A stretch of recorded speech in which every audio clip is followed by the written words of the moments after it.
राष्ट्रपति चुनाव की घोषणा तो बहुत पहले हो गई थी, लेकिन उम्मीदवार कौन होगा विपक्ष की तरफ से और एनडीए की तरफ से, इस पर लगातार कयास लगाए जा रहे थे, जिस पर कल पूर्ण विराम लग गया। बात करें विपक्ष की पहले, तो वो सबसे पहले विपक्ष ने ही नाम की घोषणा की। यशवंत सिन्हा एक बेहद चर्चित चेहरा भारतीय राजनीति के, भारतीय ब्यूरोक्रेसी के भी रहे हैं, उनको टिकट दिया गया, आप कह सकते हैं उन पर विश्वास जताया गया। और तृणमूल कांग्रेस जो पश्चिम बंगाल की सत्तारूढ़ पार्टी है, उनके टिकट पर उन्हीं ने ही इनका नाम आगे किया, जिसके बाद जो पूरा विपक्ष है वो यशवंत सिन्हा के नाम पर तैयार हो गया। वहीं बात करें अगर एनडीए गठबंधन की, तो एनडीए गठबंधन में द्रौपदी मुर्मू चौंकाने वाला नाम है। हालांकि बहुत चौंकाने वाला नाम भी नहीं है, क्योंकि पूर्व में ये झारखंड की गवर्नर रही है। काफी संघर्षों का इनका सफर रहा है। आदिवासी समाज से आती हैं और आदिवासी समाज से आने के बाद ये पहली बार इस मुल्क में होने जा रहा है आजादी के बाद कि किसी आदिवासी महिला को राष्ट्रपति का उम्मीदवार बनाया गया है। और जीतेगा कौन, अब यही सवाल है कि आखिरकार किसके पक्ष में बहुमत दिख रहा है। तो ये वीडियो हमारा उसी पर केंद्रित होगा। हम ये प्रयास करेंगे कि आपको समझा पाए कि दरअसल किस तरह से किसके जीतने की उम्मीदवारी ज्यादा है। यशवंत सिन्हा जो है वो विपक्ष के चेहरा है और द्रौपदी मुर्मू जो है वो एनडीए की चेहरा है। अब देखिए, अगर हम कुल वोटों की बात करें, सबसे पहले हमने एक वीडियो में आपको समझाया भी था कि दरअसल इसमें जनता जो है वो डायरेक्ट वोट नहीं करती, यानी अप्रत्यक्ष रूप से जो पीपल ऑफ इंडिया है, जनता है भारत की, वो वोट करती है। हमारे द्वारा चुना गया जो हमारा प्रतिनिधि है, चाहे वो विधायक हो, सांसद हो या फिर राज्यसभा का सदस्य हो, एमएलसी हो, इनके वोटों का मूल्यांकन निकाला जाता है। मूल्यांकन निकालने का प्रक्रिया भी हमने बताया था कि राज्य की कुल जनसंख्या जो 1971 के सेंसस से ली जाती है, उससे जो कुल विधायकों की संख्या है उसको हम भागा करते हैं और फिर जो परिणाम आता है उसको 1000 से भागा देते हैं और वही एक विधायक के वोट का मूल्यांकन होता है। और इसी तरह से जो सांसद होते हैं उनका भी वोटिंग निकाला जाता है कि उनके वोट का क्या मूल्यांकन होगा।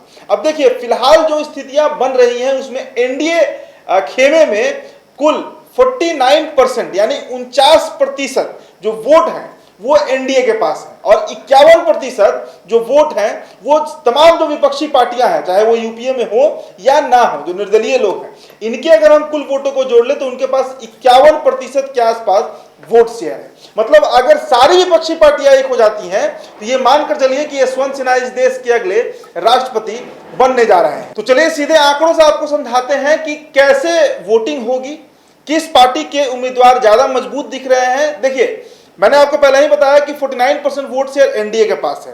तो द्रौपदी मुर्मू को राष्ट्रपति बनने के लिए जो कुल वोटों की जरूरत होगी उसकी संख्या है 5,39,420 और मौजूदा समय में उनके पास जो कुल वोट है वो है 5,26,420, यानी करीब 13,000 वोट का उनको कम पड़ रहा है।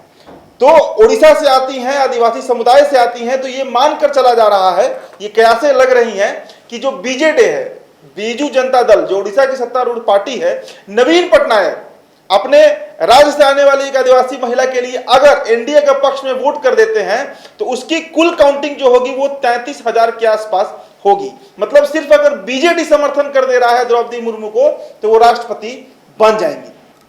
इसके अलावा और भी कई ऐसी राजनीतिक पार्टियां हैं देश में जो आदिवासी की राजनीति करती हैं, उनके लिए भी यह मुश्किल होगा कि वो द्रौपदी मुर्मू के खिलाफ जाकर यूपीए को या कहे विपक्ष को वोट करें। इसी बीच एक और जो बड़ी खबर हमारे पास आई कि बिहार में जो सरकार है जनता दल यूनाइटेड की, नीतीश कुमार की पार्टी भी एनडीए समर्थित जो प्रत्याशी है द्रौपदी मुर्मू, उनके पक्ष में वोट करने जा रही है।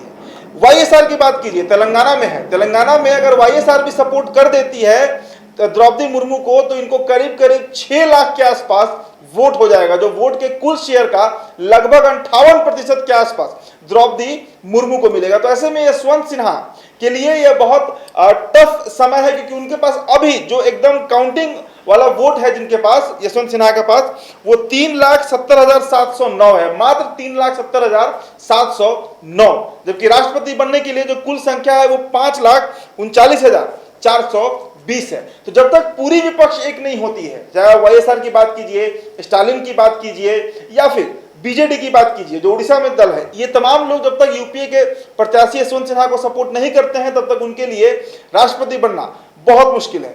इसके बाद अगर एक साधारण सी बात करें कि जो अभी तक का ट्रेंड देखने को मिला है कि इस देश में राष्ट्रपति वही बनता है जिसकी केंद्र में सरकार होती है, मतलब केंद्र की सरकार जिसे चाहती है उसे ही राष्ट्रपति बनाया जाता है। अभी तक तो इस देश में यही ट्रेंड देखने को मिला है। तो इन कुल आकलन से हम समझ सकते हैं कि पूरी विपक्ष अगर एक हो जाती है जो एनडीए से बाहर है, तब यशवंत सिन्हा बनेंगे। उसमें अगर एक भी पार्टी छिटकती है एनडीए की तरफ तो यशवंत सिन्हा के लिए राहें बहुत मुश्किल होंगी। फिलहाल इस खबर में इतना ही। आप बने रहिए NBC 24 के साथ। बहुत बहुत शुक्रिया।